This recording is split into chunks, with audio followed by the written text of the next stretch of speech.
Dolly Oberoi is the founder and CEO of C2 Technologies.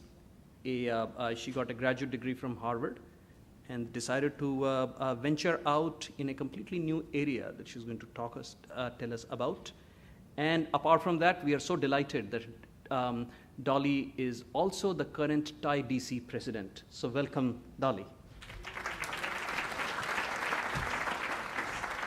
Thank you, Shekhar. I'm so glad we're in a virtual world because I'm a virtual speaker. I can never be seen by anybody. Can you see me?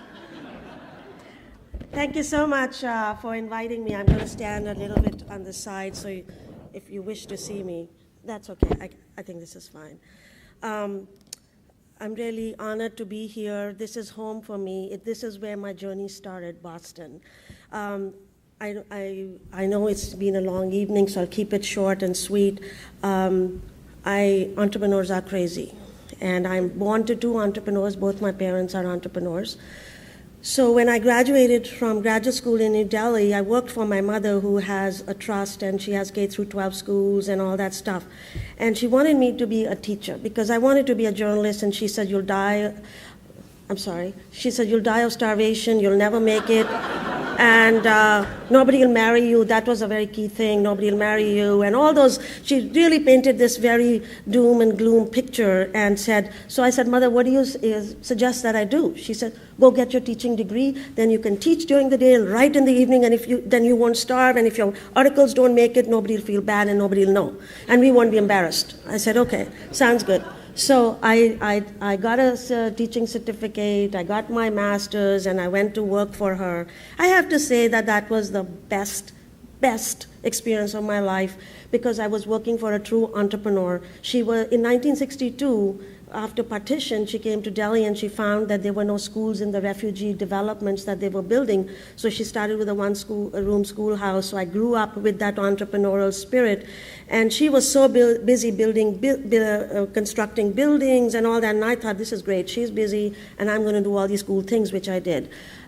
She was catering to the first generation of learners. And so I taught them everything from how to use a toilet, because they were living in shacks and didn't have running water and bathrooms, and these were modern buildings they were coming to table manners, to everything in between. And it was an exciting time. And then one night I had an idea.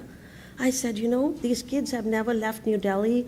We don't have good books. They're all black and white books on very poor quality paper. They don't know what the world is like. So why don't I go and explore the world and connect all the schools in the world and use satellite. INSAT 1B had just been launched those days, and we had electricity supposedly in all the villages. We still don't have power in most cities, but that's a different story.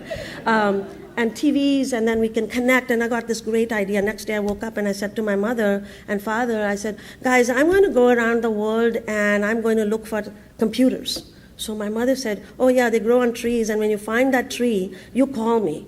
And I said, she never takes me seriously. So I went and called a friend who worked for KLM. I said, can you buy me my ticket, and I'll give you the money. And she got the ticket, and then my parents were very upset that I was leaving. I was in my early 20s, and this girl is going to some part of the world they don't know.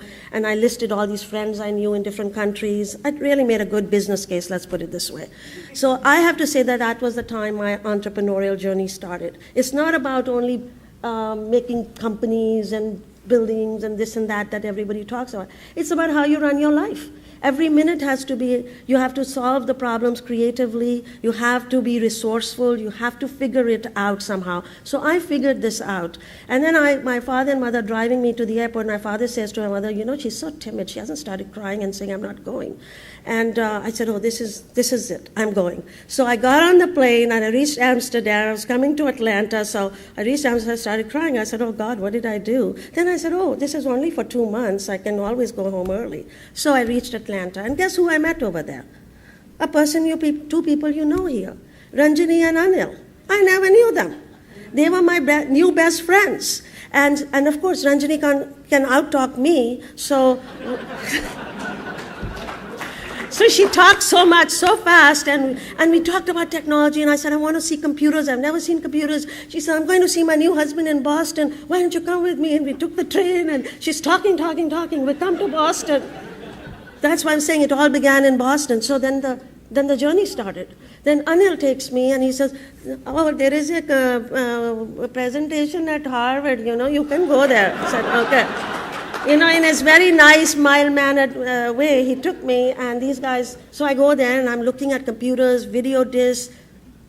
This was it for me. Guys, that was the turning point. I said, found technology, we're going to use it for learning. We're going to have the first schools in India to have technology. Called up my parents, and my mother was crying on the phone. My father was screaming, you have to get married. What the hell are you doing? You got $200 in a backpack, and you probably spent all the money already, and we don't know anybody there. I said, I'll figure it out. So I didn't have a visa, I didn't have a place to stay, I didn't have money, and I applied to Harvard, and they won't waive the GRE exam because I didn't have money. So they won't waive the TOEFL, they won't do all of that stuff. So I should go and fight with them every day. And finally the woman said, why don't you go talk to the dean? And the dean said, if you can fight so hard in English, you must know English. So she goes. So that's how I got accepted. So I got somebody loaned me $25. I put in an application, I got accepted, and then started raising funds and all that stuff. Then winter came, I didn't have winter clothing, didn't have a place to live, but anyway. Bottom line is I had to fund my education, I had to find a way to live, so whenever people ask me this question, how was your education at Harvard? I say, I don't remember. Because I was so busy trying to make a living, trying to study, do my exams and all of this stuff and fight the winter. And then my picture was in the Boston Globe because first snow and I'm wearing my Jaipuri juttis and walking in the snow. And talk about a total desi landing up and not knowing anything. And people would say, wow, and take pictures and say, beautiful snow boots. And I was like, wow, this is cool. So anyway, I got a degree from the Graduate School of Education. The first year they were offering a learning technologies degree. I attended a session this morning, and there are so many intersections talking about the future. And that time I was thinking of connecting the globe through satellites and this and that. Today we can connect it through the internet. And I got a degree. I went back to India. People said, we don't know what you're talking about. I couldn't explain it, so I came back. And then somebody said, go to Washington. There are a lot of defense contractors there who need technology because their mission is very critical. They do weapon systems training and all that stuff. So here, a peace-loving person praying to God all day, I said, oh God, I don't want to teach people how to use weapons. But if that's the only way to use technology, so be it. So I met my husband at this company that I went to, and I told those people, please don't let me use technology to teach people how to use weapons. So they put me on some other inane projects. And subsequently, they started losing business, and there were layoffs, and I decided that I should start my own business. Here I am I don't have an H-1B yet. I'm still on my work permit. I don't have money. I don't have anything, and I'm going to try to start my own business. So I told my boss, I said, come and have tea with me, and all the projects that this company's been working on, we can take all those projects. She said, excuse me, we have to talk about business ethics. She says, excuse me, this is about business ethics. You can't take this company's work and go somewhere else and start your own business. I said, what's wrong with it? I know the customers, I know the work, we can do it together. And she absolutely taught me about business ethics and integrity, about not doing that kind of a thing. And anyway, so I started consulting. And my consulting jobs were really from taking organizations from the chalkboard into the e-learning environment. But the technology didn't quite exist at the time, so I did a lot of studies.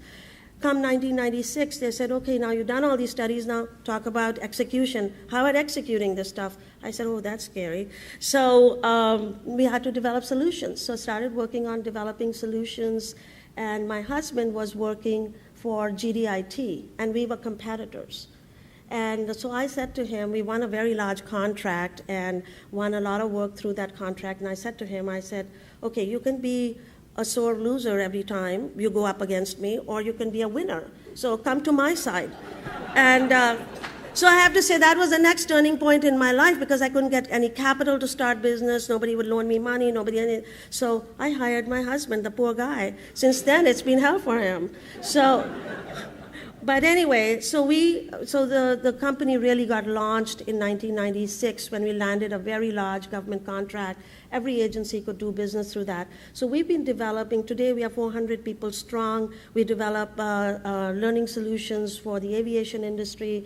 There are a whole bunch of aircrafts we train on, C-17s, A-10s, C-130s, all kinds of air crew training. We do a lot of work in the homeland security area. We cover just about every area. We are experts in using learning technologies, and our customers are experts in their domains. So we bring the two together and delivering on mobile devices, all kinds of fun things that we're doing. But it's been a very fun, hard but fun journey. All of the principles that you talked about, Sanjay, and I want to say to the young entrepreneurs here, focus, commitment, excitement, passion. Those are the keys. Entrepreneurship has no borders. Innovation has no boundaries. You're only stopped by your own imagination. So take risks, have fun. If you fail, stand up again and try it again. Thank you so much.